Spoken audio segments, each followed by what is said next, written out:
दादी अच्छी या नानी। ये कहानी शुरू होती है विद्या सदन से, जहाँ विद्या अपने पति, बेटे, बहू और पोते पोतियों के साथ रहती थी। सुबह सुबह विद्या की सहेली विमला बड़बड़ाते हुए उसके घर आती है। ब्याह कर इन बेटियों को इनके घर की करो, और उसके बाद भी घर का कलेश खत्म ही नहीं होता। अरे क्या हो गया विमला, ऐसा क्यों रो रही है तू? अरे तो कैसे बर्दाश्त करूं विद्या। पहले तो मेरी बेटी शादी नहीं करना चाहती थी, तो जानती है कितनी मुश्किलों से प्रिया की डोली उठवाई थी मैंने। 32 साल की कोई उम्र होती है शादी करने की। जब तेरी मेघा का बेटा 6 साल का हो गया, तब तो मेरी बेटी दुल्हन बनी, और उसमें भी शादी के 4 दिन बाद ही यहाँ आकर बैठ गई। ये सुनते ही रसोई में काम कर रही प्रेरणा बाहर आकर कहती है,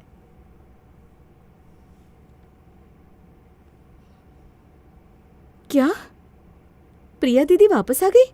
तो फिर आपकी बहू ने कुछ कहा नहीं है आंटी? इसलिए तो रो रही हूँ बेटा। मेरा घर नहीं, जंग का मैदान बन गया है। रोज वही कलेश।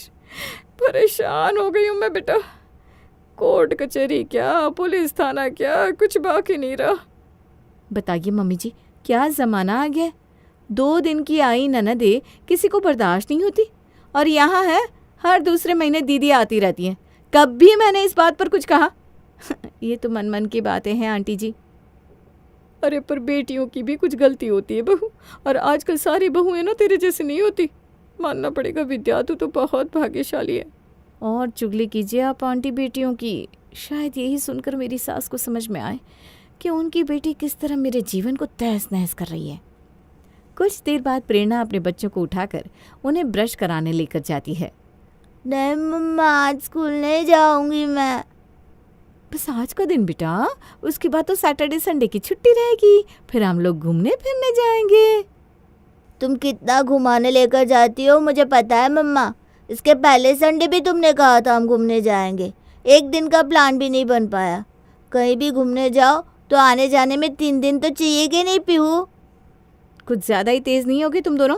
हाँ, टेंशन मत लो, स्कूल जाकर आओ, मैं पापा से बात करती हूँ बस। और एक तरफ प्रेरणा अपने बच्चों को रेडी करती है, तो दूसरी तरफ अपनी सास के लिए चाय नाश्ते की तैयारी में लग जाती है। तभी नींद से जागकर करण कमरे से बाहर आता है। बेबी, मेरी कॉफी। ये सुबह के 2 घंटे ना बड़े भारी बीतते हैं।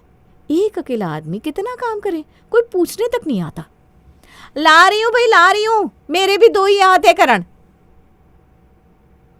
भागती दौड़ती प्रेरणा अपने पति को कॉफ़ी देती है, अपने बच्चों का टिफ़िन सेट करती है, अपनी सास और सास की आई सहेली को चाय परोसती है और नाश्ते की तैयारी में लग जाती है। बच्चों का टिफ़िन तो हो गया, बस इनको नाश्ता दे देती हूँ, फिर ये बच्चों को स्कूल छोड़ाएंगे। हाँ, तब जाकर मुझे ज़रा वक्त मिलेगा खुद के लिए। सभी नाश्ता कर लेते हैं और करण बच्चों को स्कूल ले जाता है। फिर आराम से अपने कमरे में जाकर प्रेरणा अपनी माँ को कॉल लगाती है। हो गया काम? तेरा काम तो बड़ा जल्दी हो जाता है बेटा, मानना पड़ेगा। क्या जल्दी हो जाता है मम्मी? सुबह 4 बजे की उठी हुई हूँ मैं, और 8 बजे जाकर सारा काम पूरा हुआ है। ऐसा भी नहीं कि मेरी सास कोई 60-65 साल की है या चल नहीं पा रही। जहाँ बेटी की बात आती है दौड़ पड़ती है। पिछली बार जब दीदी आई थी तो मम्मी जी उन्हें लेने अकेले स्टेशन पर चली गई थी, तब उनके घुटनों में दर्द नहीं हुआ, और यहाँ आकर 1 कप चाय लेने की बात हो तो वो भी प्रेरणा हाथ में आकर पकड़ाएगी। ये कौन सी बात है मम्मी? मैं भी तो इंसान हूँ, कितना चलेगा मेरा शरीर? किसी दिन मैं ही बिस्तर पर पड़ गई तो कौन देखने आएगा मेरे बच्चों को? हद है तेरी सास भी। शादी के पहले मुझे ज़रा भी अंदाज़ा होता ना कि इतना मीठा बोलने वाली औरत ऐसी षड्यंत्रकारी निकलेगी, तो मैं कभी तेरी उस घर में शादी ना करती। अरे मम्मी, तुम सास का छोड़ो, सास को तो एक बार मैं बर्दाश्त भी कर लूँ। ये मेरी छोटी सास जो बार बार आ जाती है, उसका क्या करूं मैं? दीदी के चक्कर में मैं कहीं घूमने भी नहीं जा पाती। जब भी मायके जाने का प्लान करती हूँ, दीदी घर आकर बैठ जाती है। अरे तू एक काम कर, गर्मी की छुट्टी आने वाली है ना, जवाई जी से कह दे कहीं घूमने ले जाए, और छुट्टियों की शुरू होने के 2 दिन पहले ही निकल जाए अपने पति बच्चों के साथ। किसी को भनक भी ना पड़े। तेरी सास फिर कुछ भी कर नहीं पाएगी। तेरे पीछे से जब दोनों माँ बेटी को काम करना पड़ेगा तो होश ठिकाने आ जाएंगे इनके। और अपनी माँ की बात मानकर उसी रात प्रेरणा अपने बच्चों से कहती है, देखो पीहू और कीर्ति, पापा कुछ देर में आने वाले हैं। उनके आते ही बाहर जाने की जिद करने लगना, वरना पापा ने अगर ऑफिस का काम ले लिया एक्स्ट्रा तो फिर ये गर्मी की छुट्टियां भी बर्बाद हो जाएंगी। बात जब पापा को मनाने की हो तो आप चिंता मत कीजिए मम्मी, मैं ऐसा कुछ करूँगी कि पापा को मानना ही होगा। और करण के आते ही दोनों बच्चे फूट फूट कर रोने लगते हैं। अरे क्या बात हो गई प्रेरणा, ये बच्चे ऐसे रो क्यों रहे? मुझे मत बताओ कुछ। जब तुम्हें बाप होकर खुद के बच्चों के लिए टाइम नहीं मिलेगा तो ये रोएंगे ही ना। किस्मत है ऐसी इनकी, रोने दो। पापा मुझे घूमने जाना है, अब तो पढ़ाई भी नहीं करनी, गर्मी की छुट्टी आ रही है पापा। मैं और पीहू ने तो हॉलीडे होमवर्क भी पहले ही कंप्लीट कर दिया। अरे मेरे बच्चे क्यों रोएंगे प्रेरणा? अच्छा तुम लोग बताओ कब हो रही गर्मी की छुट्टी? इस बार मनाली चलते हैं, मैं ऑफिस में लीव अप्लाई कर देता हूँ बस। और क्या था, यह करण ऑफिस में छुट्टी के लिए अप्लाई कर देता है।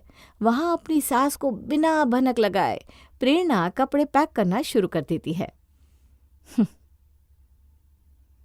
देखो तुम दोनों बच्चों, गलती से भी दादी के सामने ये मत कह देना कि हम घूमने जा रहे हैं।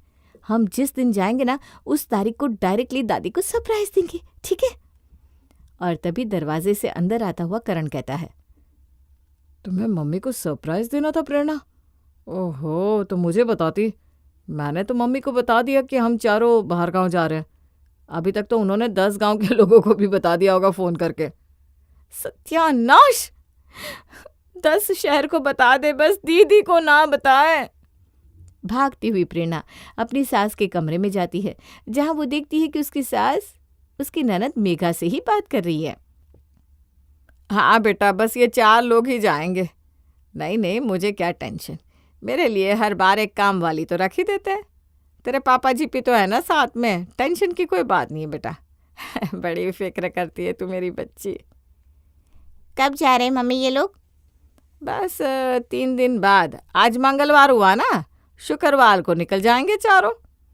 ये सुनते ही अगली सुबह मेघा अपने पति और बच्चों के साथ अपने मायके पधार जाती है। अरे भाभी कहाँ हो? नानी नानी। किचन में काम कर रही प्रेरणा जैसे ही अपनी ननद की आवाज़ सुनती है, तवे पर चढ़ी उसकी रोटी जल जाती है।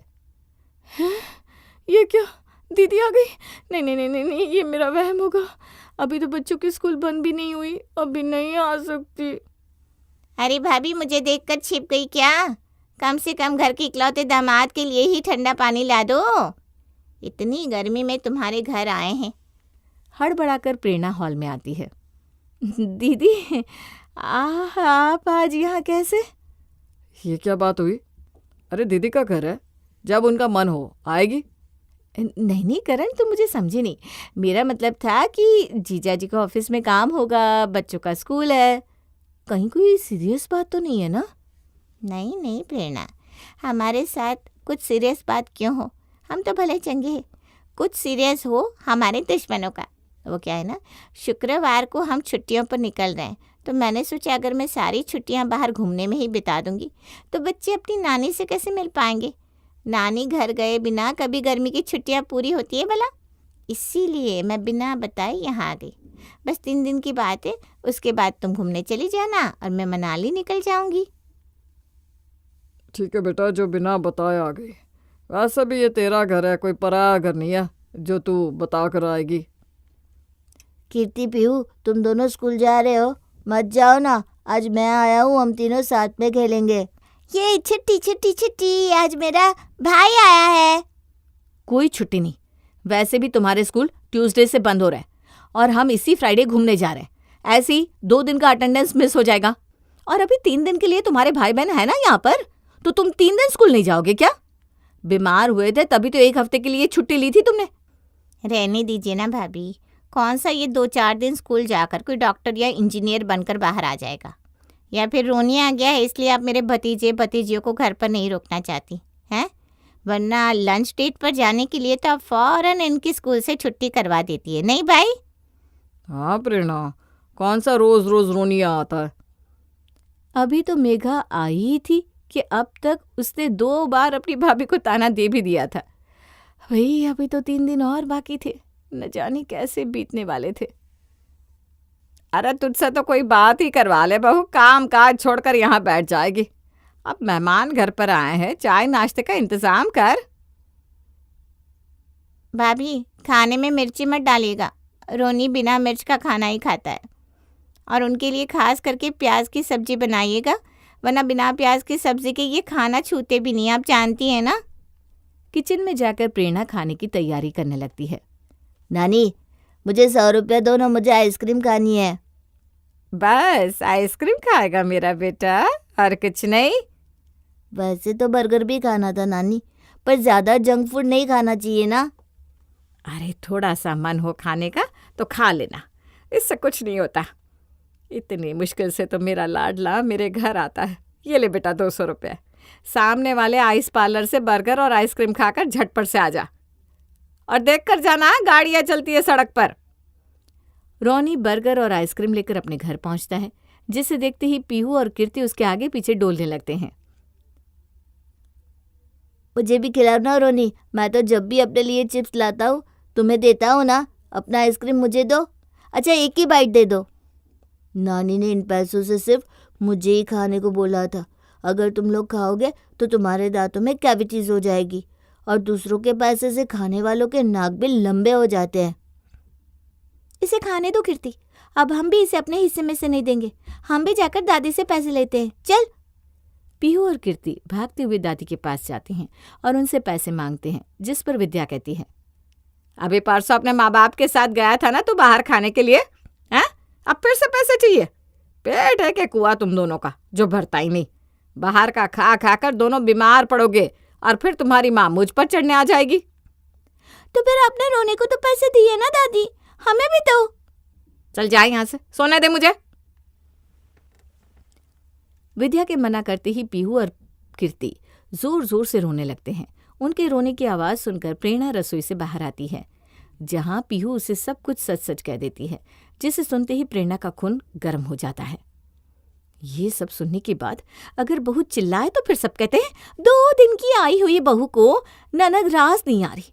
अरे कैसे राज आएगी भाई, मेरा बच्चा बच्चा नहीं है क्या? अपना खून तो यही है, इसे छोड़कर नाती की सेवा हो रही है। अरे भाई, मेरे साथ करते करते मेरे बच्चों के बीच में भी भेदभाव करने लगे ये लोग। तू क्यों रोता है बेटा, तेरी माँ अभी जिंदा है। ये लो 500 रुपये, तुम दोनों भाई बहन बाहर खा कर आओ, जाओ। इस सब के बाद वैसे भी प्रेरणा का मूड खराब था। तभी कुछ देर बाद अचानक कीर्ति के रोने की आवाज़ सुनाई देती है। सभी उस आवाज़ को सुनकर कीर्ति के पास जाते हैं, जहां वो देखते हैं कि रोनी कीर्ति की ड्राइंग बुक में ड्राइंग कर रहा है। छोड़ दे ड्राइंग बुक को, वरना मैं मारूंगी। ये लो भाई, अब इस बच्चे को तुमने मुक्का मारना भी सिखा दिया। अपने बेटे को पिटवाने के लिए लाती हूँ क्या मैं यहाँ, हैं? ये सब कर रही हो तुम? छोड़ो मेरे बेटे को। नहीं बुआ, इसने कीर्ति की ड्राइंग बुक को फाड़ दिया है। अब कीर्ति कल स्कूल में जाकर क्या दिखाएगा? तुम्हें ही रहना था ना घर पर, मैं तो कह रही थी स्कूल चले जाओ। चले जाते स्कूल तो इतना ड्रामा तो नहीं होता। कीर्ति पीहू रोते हैं और रोनी के साथ लड़ने लगते हैं। अपने बच्चों को बचाती हुई मेघा पीहू को एक थप्पड़ मार देती है, जिसके बाद प्रेरणा उस पर टूट पड़ती है। इसीलिए आई थी क्या दीदी आप यहाँ? जरा सी भी बर्दाश्त नहीं होती आप लोगों को हमारी खुशी। जानती नहीं हूँ क्या मैं कि आपका यहाँ आना इत्तेफाक नहीं है। कल मम्मी जी ने आपको बता दिया था कि हम जा रहे हैं घूमने, और बस आप यहाँ धमक पड़ी। पीहू के सर पर हाथ रखकर कसम खाती हूँ कि मैं। एकदम चुप। कसम खानी है तो अपने बेटे के सर पर हाथ रखकर कसम खाइए। अपने घर के दूसरे कमरे से इस तरह से चीखने चिल्लाने की आवाज सुनकर संतोष अपने कमरे से उठकर बाहर आता है। क्या छोटे बच्चों की तरह लड़ाई कर रहे हो तुम लोग, हाँ? क्या हो गया? क्या चाहिए रोने को? चलो मैं तुम तीनों को एक नई ड्राइंग कॉपी दिला कर लाता हूँ। चलो तीनों एक दूसरे से दोस्ती कर लो, वरना टॉफी किसी को नहीं मिलेगी। ये सुनते ही तीनों बच्चे एक दूसरे के गले लग जाते हैं। बच्चों का क्या है, वो तो लड़ते हैं फिर जुड़ते भी है। अब तुम लोग इस छोटी छोटी बातों में खुद भी लड़ाई करोगे क्या? पर बच्चों का क्या है, वो तो 1 मिनट में दोस्ती कर लेते हैं और 1 मिनट में कलेश। इस मसले के शांत होने की कुछ देर बाद ही कीर्ति अपनी मम्मी के पास आकर कहता है, मैंने फ्रिज में छुपाकर आइसक्रीम रखी थी मम्मी, वो उसने खा ली। वो यहाँ क्यों आता है? बस 2 दिन और मेरे बेटे, उसके बाद तो हम मनाली जा रहे हैं ना, बस 2 दिन बर्दाश्त कर ले। मैं सब समझ रही हूँ। ये सब ना तेरी बुआ का षड्यंत्र है। उसने ही कान भरे होंगे रोनी के कि घर में ऐसा घमासान हो जाए कि हमारा जाना ही कैंसिल हो जाए। जैसे तैसे किसी तरह शुक्रवार आ ही जाता है। अपना सामान बांधकर जैसे ही घर से जाने के लिए प्रेरणा तैयार होती है, नेहा बेहोश होकर फर्श पर गिर पड़ती है। अरे करण, देख तेरी बहन को क्या हो गया। अरे प्रेरणा, जल्दी आ। ये लो, इनका ड्रामा शुरू हो गया कैंसिल हमारा ट्रिप। सभी मेघा के चेहरे पर पानी डालकर उसे होश में लाते हैं। तू ठीक तो है ना बेटा? मैं ठीक हूँ मम्मी। भाभी को लग रहा होगा कि मैं ड्रामा कर रही हूँ, पर क्या करूँ, पता नहीं कैसे चक्कर आ गए। लगता है अब तो ट्रिप पर भी जा नहीं पाऊँगी। तू भी मामा लगता है रोनी का करण। मामा में तो 2 माँ होते हैं। तू ही अपने साथ मेरे बेटे को ले जा। वो तो मैं लेकर जाऊंगा दीदी, पर आपकी तबीयत ठीक नहीं है। आपको इस हालत में छोड़कर हम मनाली नहीं जाएंगे। या तो मनाली आप भी हमारे साथ जाएंगे या कोई नहीं जाएगा। अरे पर फिर कीर्ति और पीहू का क्या होगा? कितना मन था उनका घूमने का। तो मेरा रोनी बच्चा नहीं है क्या? ये दोनों घूमने जाएंगे और वो घर पर रहेगा। अच्छा लगता है क्या? अरे आता ही कब है मेरा नाती यहाँ?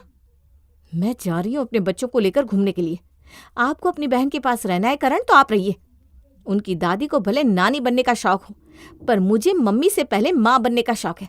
यहाँ मेरे बच्चों को देखने वाला कोई नहीं, उन्हें मुझे ही देखना है। मैं तो इन्हें लेकर घूमने जाऊंगी ही। और जैसे ही प्रेरणा ये कहती है, वहां से फिर मेघा शुरू हो जाती है और इन दोनों की लड़ाई चलते चलते ट्रेन का वक्त निकल जाता है। ट्रेन मिस हो जाती है और हमेशा की तरह इस बार की गर्मी की छुट्टियां भी प्रेरणा जी को रसोई में ही बितानी पड़ती है।